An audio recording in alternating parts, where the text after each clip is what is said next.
Hello, आप सभी का स्वागत है हमारे चैनल पे। जैसा कि आप जानते हैं, हमारी सीरीज़ एनरसोल होम प्रोटेक्टर पर चल रही है। पिछली वीडियो में हमने एनरसोल होम प्रोटेक्टर के फ़ायदे और उसकी कॉन्फ़िगरेशन के बारे में जाना था। अगर आपने वह वीडियो नहीं देखी है तो मैं डिस्क्रिप्शन में लिंक डाल देता हूँ, आप वहाँ से देख सकते हैं।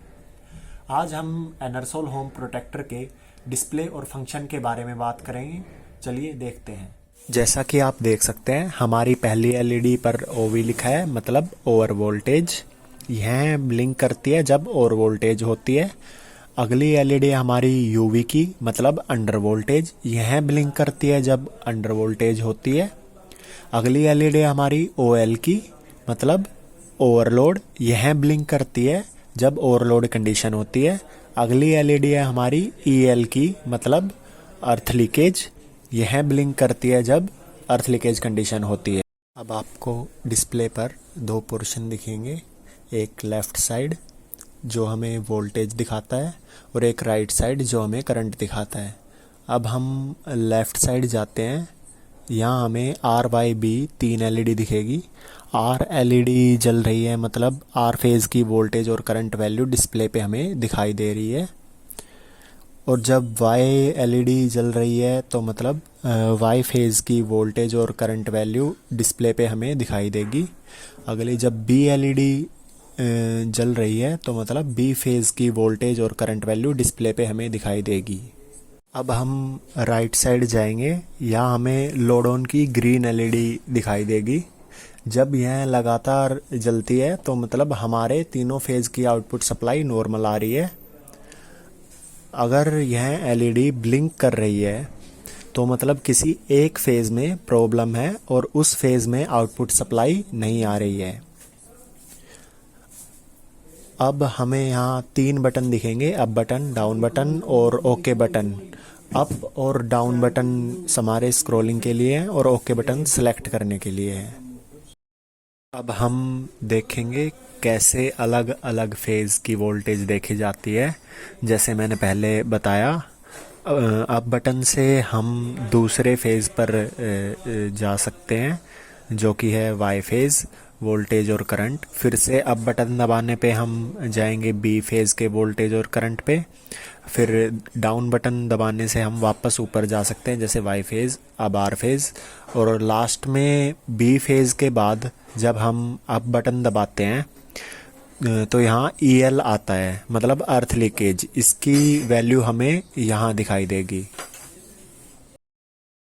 अब हम होम प्रोटेक्टर की एलईडी और स्विच फंक्शन के बारे में बात करेंगे। तो अभी ओवर वोल्टेज एलईडी नहीं जल रही, मतलब ओवर वोल्टेज नहीं है। अब हम ओवर वोल्टेज क्रिएट करेंगे और आप देख सकते हैं वो ओवर वोल्टेज कंडीशन होने के बाद हमारी ओवी एलईडी ब्लिंक करने लग गई है। अब वापस नॉर्मल सिचुएशन पे आ गए हैं। अब हम यहाँ अंडर वोल्टेज चेक करेंगे। यह ऑफ है, मतलब अंडर वोल्टेज नहीं है। अब हम अंडर वोल्टेज क्रिएट करेंगे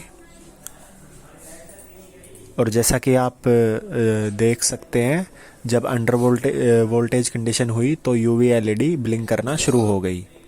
और अगर अंडर वोल्टेज एलईडी लगातार जल रही है तो मतलब यह है कि अंडर वोल्टेज कंडीशन को बाईपास कर दिया है। आगे हम इस बारे में बात करेंगे। अब हम देखेंगे ओवरलोड एलईडी। अगर यह बंद है तो मतलब ओवरलोड कंडीशन नहीं है। अब हम ओवरलोड कंडीशन बनाएंगे और आप देख सकते हैं ओवरलोड ओएल एलईडी ब्लिंक करना शुरू हो गई है। और हम ओवरलोड और ओवर वोल्टेज को बाईपास नहीं कर सकते। अब हम अगली एलईडी पे जाएंगे, जो है ईएल। जब अर्थ लीकेज कंडीशन नहीं होती तो ईएल एलईडी नहीं जलती है। अब हम अर्थ लीकेज क्रिएट करेंगे तो अर्थ लीकेज एलईडी ब्लिंक करने लग जाएगी। चलिए अर्थ लीकेज क्रिएट करते हैं और आप देख सकते हैं मैंने अर्थ लीकेज कंडीशन जैसे ही की तो ईएल एलईडी ब्लिंक करने लग गई है।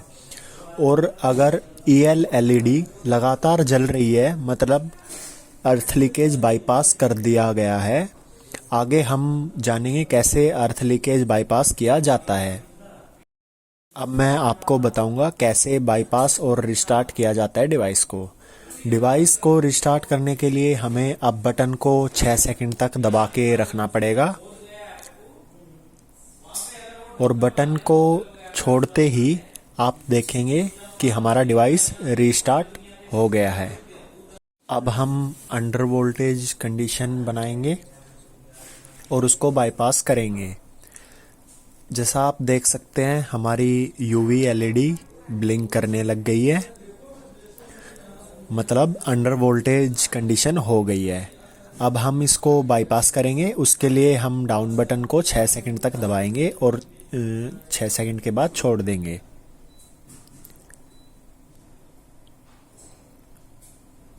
जैसा कि आप देख सकते हैं हमारी अंडर वोल्टेज कंडीशन बाईपास हो गई है और हमारी अंडर वोल्टेज एलईडी लगातार जल रही है, मतलब हमारी अंडर वोल्टेज बाईपास हो गई है।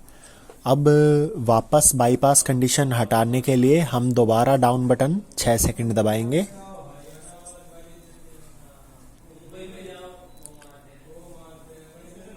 और आप देख सकते हैं फिर से हमारा होम प्रोटेक्टर सेफ्टी प्रोवाइड करने लग गया है अंडर वोल्टेज से। अब हम देखेंगे कैसे अर्थ लीकेज कंडीशन को बाईपास करते हैं। उसके लिए हम अर्थ लीकेज कंडीशन बनाएंगे और आप देख सकते हैं अर्थ लीकेज कंडीशन हो गई है और हमारी अर्थ लीकेज एलईडी ब्लिंक करने लग रही है। हम इसको बाईपास करेंगे, उसके लिए हम ओके बटन को 6 सेकंड तक दबाएंगे और फिर उसके बाद छोड़ देंगे।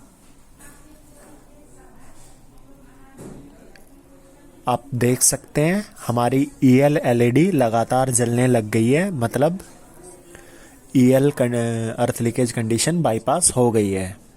अब हम वापस अर्थ लीकेज कंडीशन को बाईपास कंडीशन से हटाना चाहते हैं तो फिर से ओके बटन 6 सेकंड दबाएंगे और छोड़ देंगे।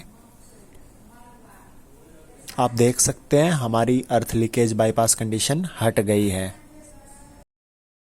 और एक चीज़ याद रखें कि जब ओवरलोड वार्निंग ज़्यादा हो जाती है हमें होम प्रोटेक्टर मैन्युअली रीस्टार्ट करना पड़ेगा अप बटन को 6 सेकंड दबाकर, और अर्थ लीकेज कंडीशन बाद भी हमें मैन्युअली रीस्टार्ट करना पड़ेगा अप बटन को 6 सेकंड तक दबाकर वापस अपनी सप्लाई को लाने के लिए। आज के लिए इतना ही। थैंक यू देखने के लिए। Please like share and subscribe to our channel.